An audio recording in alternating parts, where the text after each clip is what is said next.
Welcome to The Schuby Show, where sports, movies, TV shows, technology, history, and more come to life. Now, please be seated and get ready for some more never-ending nonsense with yours truly, Schuby.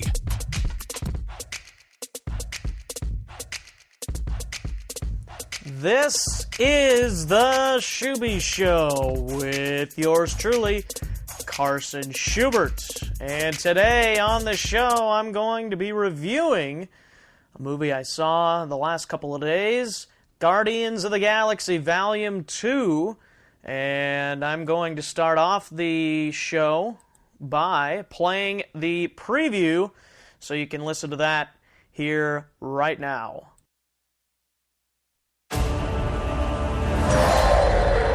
The fate of the universe lies on your shoulders. Now, whatever you do, don't push this button. Because that will set off the bomb immediately, and we'll all be dead. Now, repeat back what I just said. I am Groot. No! No, that's the button that will kill everyone. Try again. I am Groot. Mm-hmm. I am Groot. Uh-huh. I'm Groot. No!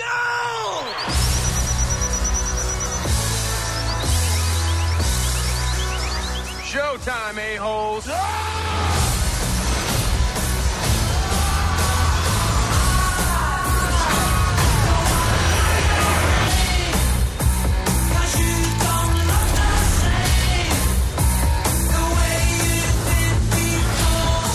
you, spaceship!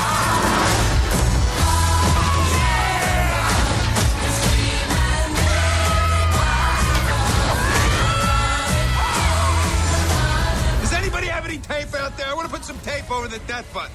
Nobody has any tape. Not a single person has tape. You have an atomic bomb in your bag. If anybody's gonna have tape, it's you. I have to do everything. You are wasting a lot of time. That's a really bad sign.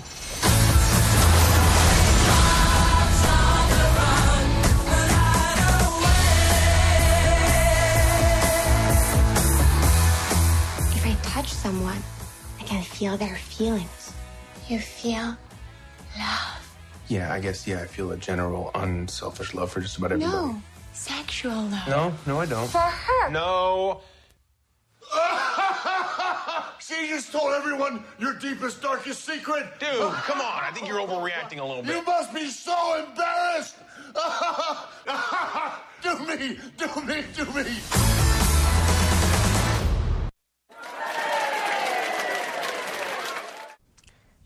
That is Guardians of the Galaxy Volume 2 preview. It is out in theaters right now. Before we get to my thoughts on the movie and the review, some reminders, of course. You can follow me on Twitter at Radio Ruben. You can follow the show on Twitter at The Schuby Show. And you can also like us on Facebook and follow us on Instagram by going to facebook.com/The Schuby Show or Instagram.com/The Schuby Show, or just at The Schuby Show on all of those platforms.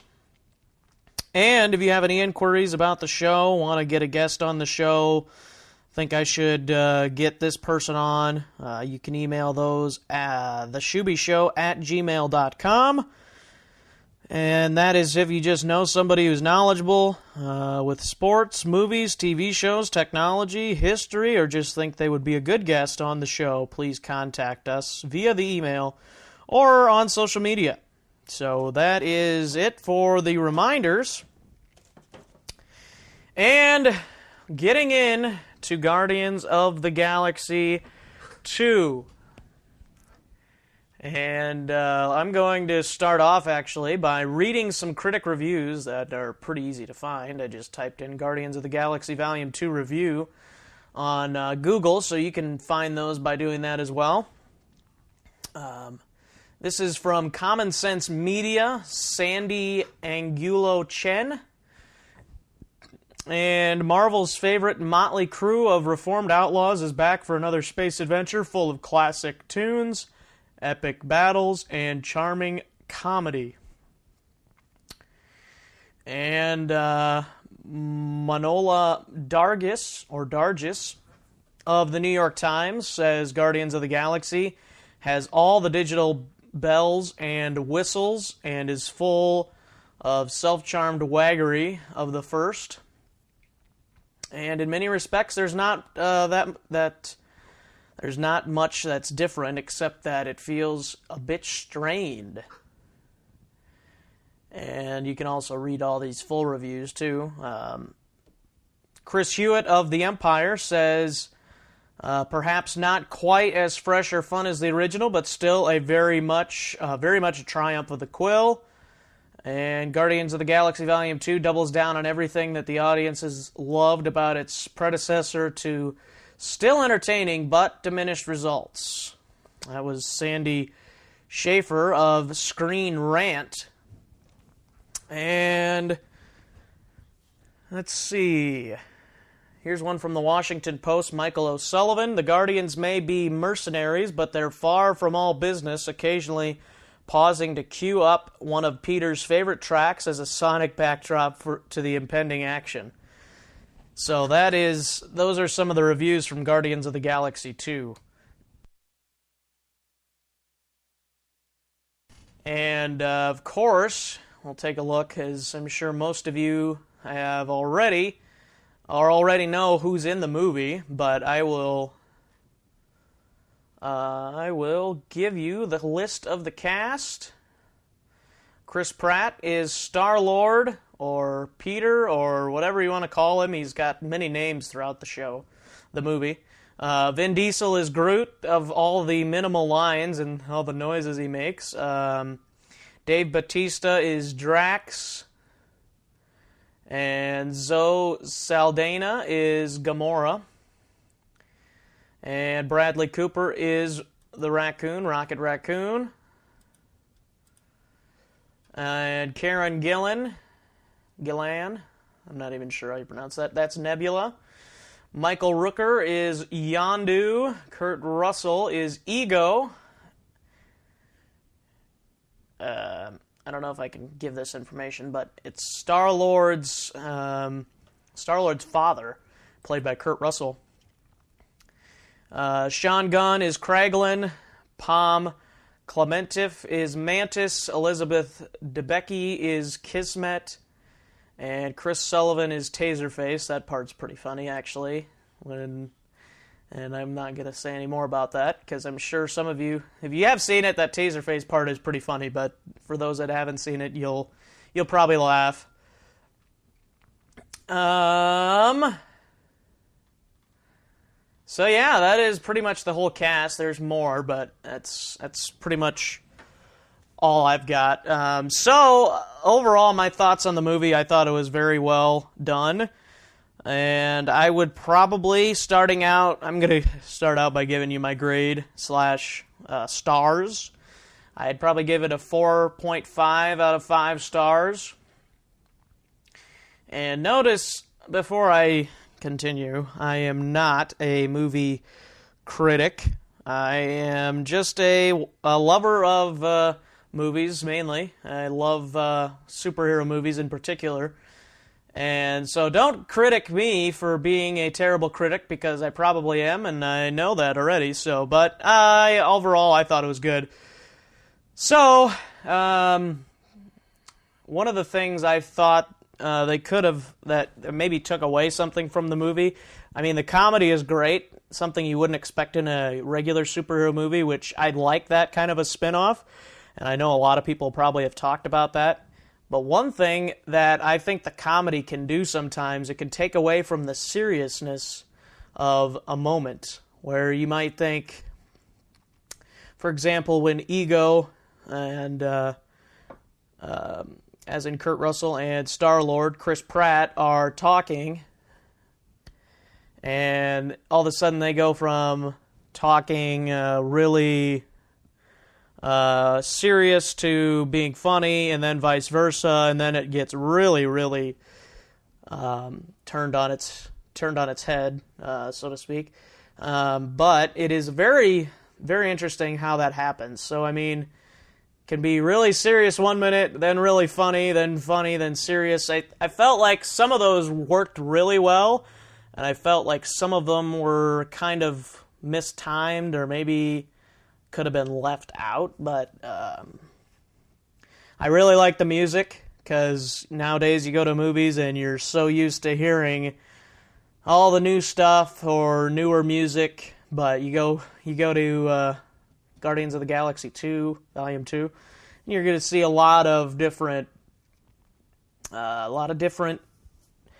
types of music from like the 80s and 70s and 90s, I think, even. So, yeah, and I think that it was a pretty good sequel. I would say, honestly, it's one of the best, one of the better sequels that I've seen, at least recently, of some of the Marvel movies. Because some of the Marvel sequels are not as good, but, I mean, Marvel is obviously fantastic.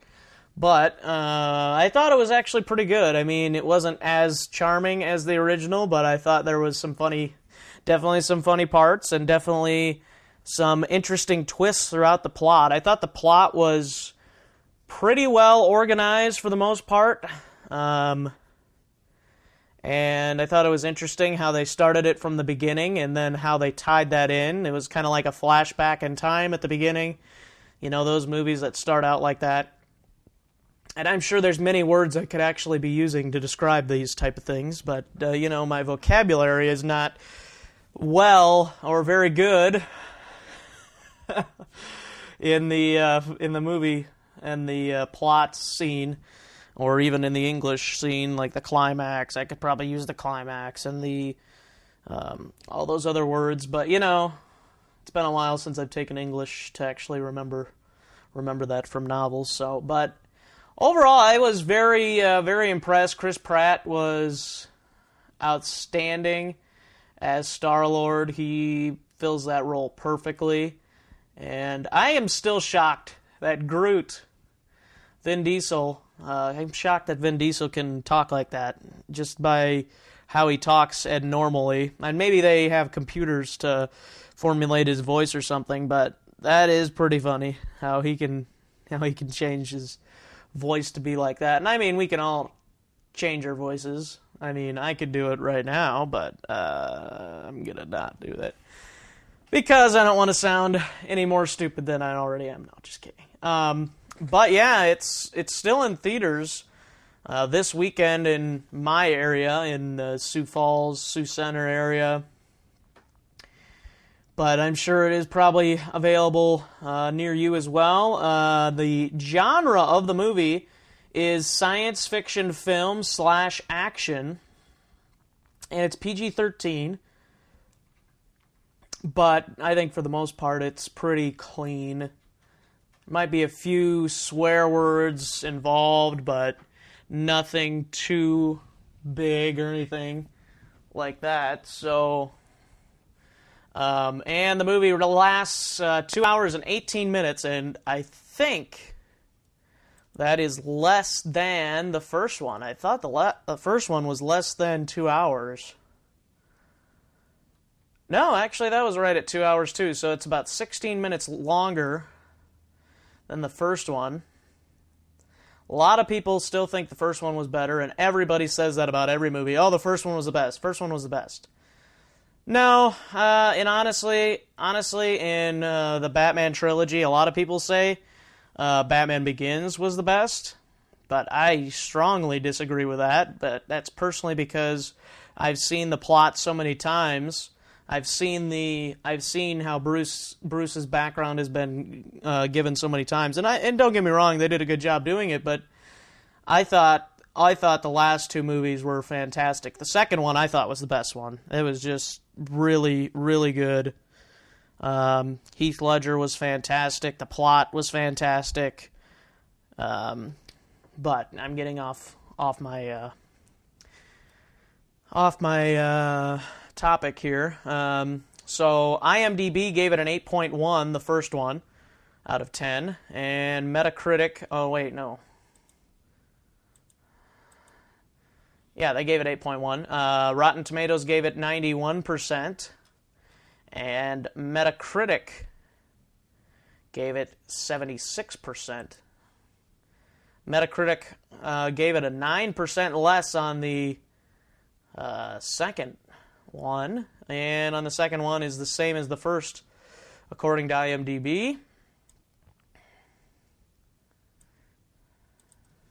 So, trying to find it on Rotten Tomatoes. I haven't found it on there yet.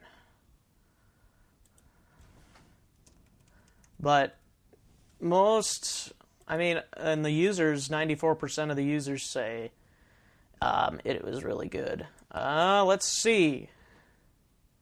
On Rotten Tomatoes, Guardians of the Galaxy 2 received an 81%. 90% of the audience liked it. And here's the critics' consensus, according to RottenTomatoes.com. Guardians of the Galaxy 2, Volume 2's action-packed plot, dazzling visuals, and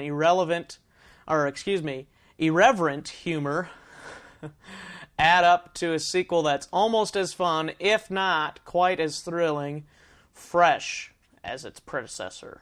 So, like you said, a lot of people still think the first one was better, and most people, at least most critics, think the first one's always the best one, which can be debated, I believe, like I shared with you. But I honestly thought this one was just about as good as the first one, honestly.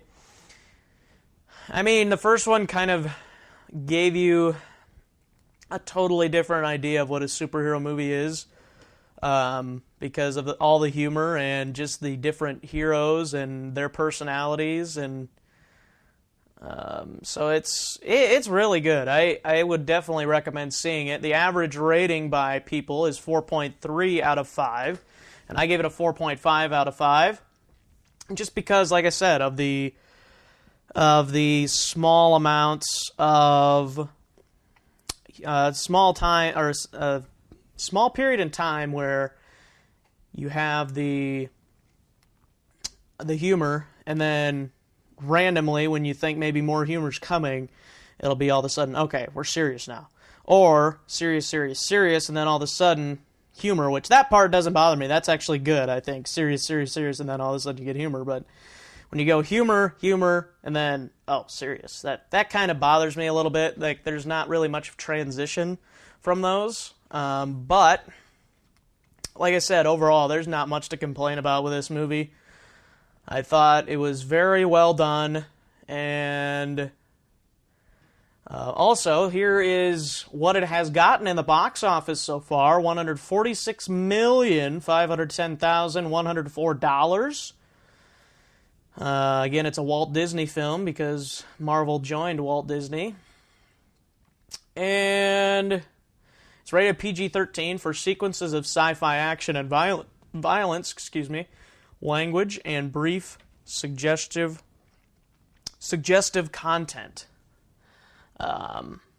So maybe you can rate me PG-13 for my suggestive content. But yeah, like I said, action, adventure, comedy, science fiction, and fantasy. That's kind of the genres of it. And it was directed by James Gunn II and written by James Gunn II. He did a really good job. And it started out in theaters on May 5th. It's still going right now, so make sure to go see it. Here's the set. Here's the movie info right here. Set to the all-new sonic backdrop of Awesome Mixtape Number 2. Marvel Studios' Guardians of the Galaxy 2 continues the team's adventures as they traverse the outer reaches of the cosmos. The Guardians must fight to keep their newfound family together as they unravel the mystery of Peter Quill's true parentage, and old foes become new allies, and fan-favorite characters from the classic comics will come to our heroes' aid as the Marvel Cinematic Universe continues to expand.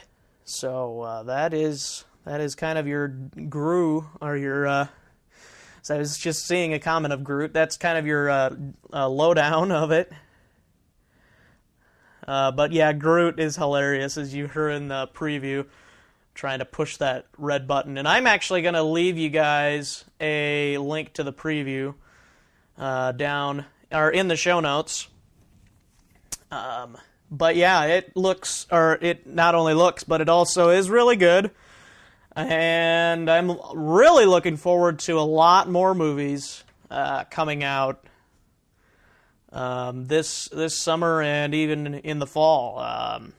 Wonder Woman's coming out here sometime in the next couple of weeks, maybe even next week already. I'd have to look it up. But Spider-Man's coming soon. Justice League is supposed to be coming later this year.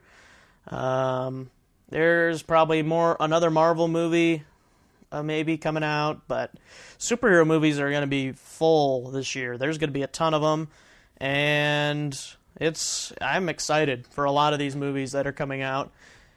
I also went to a couple other movies lately, A Case for Christ, and I also went to see the movie Going in Style with Michael Caine, Morgan Freeman, and the other guy that's old and funny, but I don't remember.